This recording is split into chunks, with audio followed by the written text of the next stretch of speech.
మరి 14 ఏళ్ళు సీఎంగా చేశావు కదా, మరి 3 సార్లు సీఎంగా చేశావు కదా, మరి పేదలకు నువ్వు చేసిన మంచి ఉంటే నువ్వెందుకయ్యా బచ్చాను చూసి భయపడుతూ పొత్తుల కోసం ఎగబడతా ఉన్నావు అని అడుగుతా ఉన్నాను చంద్రబాబును. ఈ 75 ఏళ్ల వయసులో నువ్వు 10 మందిని ఎందుకు పోగేసుకోవాల్సి వస్తా ఉంది అని అడుగుతా ఉన్నాను. అంతా గమనించండి, అంతా గమనించండి. ఇంటింటికి మంచి చేసిన మీ బిడ్డ ఒక్కడి చుట్టూ ఎంతమంది బాణాలు పట్టుకొని ఉన్నారు అనంటే గమనించమని కోరుతా ఉన్నాను.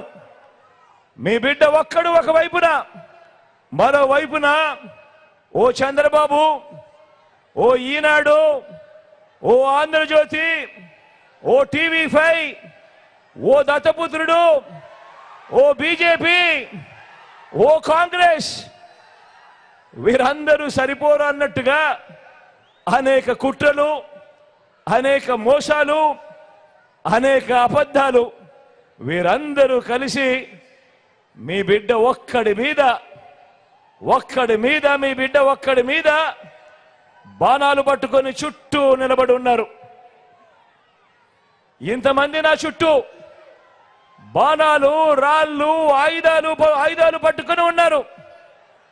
వీరందరి మధ్య మీకు మంచి చేసిన మీ బిడ్డ ఒక్కడే నిలబడి ఉన్నాడు. మరి మీ జగన్కు తోడెవరు? మరి మీ బిడ్డకు తోడెవరు? జగన్కు తోడు ఆ దేవుడు ఈ కోట్ల మంది పేదలు ఇంటింటిలో ఉన్న నా అక్క చెల్లెమ్మలు అని చెప్పి కూడా గర్వంగా చెప్తా ఉన్నాడు మీ బిడ్డ. మరి మీ ఒక్క జగన్ మీద మీకు మంచి చేసిన మీ బిడ్డను ఒక్కడి మీద మీ బిడ్డ సింగిల్ గా వచ్చినా కూడా ఎదుర్కొనేందుకు ఎందుకయ్యా బాబు నీకింత భయము అని అడుగుతా ఉన్నాను. ఇన్ని నక్కలు ఏకమవుతా ఉన్నాయి. ఒకే ఒక్కడిని సింగిల్ గా ఎదుర్కొనేదానికి ఇన్ని నక్కలు ఏకమైనా కూడా భయపడతా ఉన్న పరిస్థితులు ఈ రోజు కనపడతా ఉన్నాయి. అడుగుతా ఉన్నా, అయ్యా బాబు, నేను బచ్చా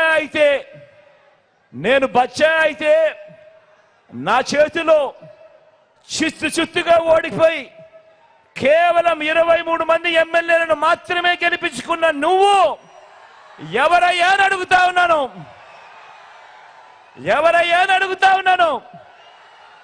ఓ బాబు, నిన్నే అడుగుతున్నా, ఏమనాలి నిన్ను అని అడుగుతా ఉన్నాను. నేను బచ్చా అయితే 5 ఏళ్ల తర్వాత కూడా నాతో పోటీకి నువ్వు ఒక్కనివే రావడానికి నీకు ధైర్యం చాలడం లేదు. 6 డజన్ మందిని వెనకేసుకొని వస్తా ఉన్న నిన్నేమనాలి అని అడుగుతా ఉన్నాను.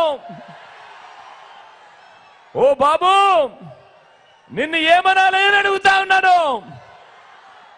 ఏమనాలి?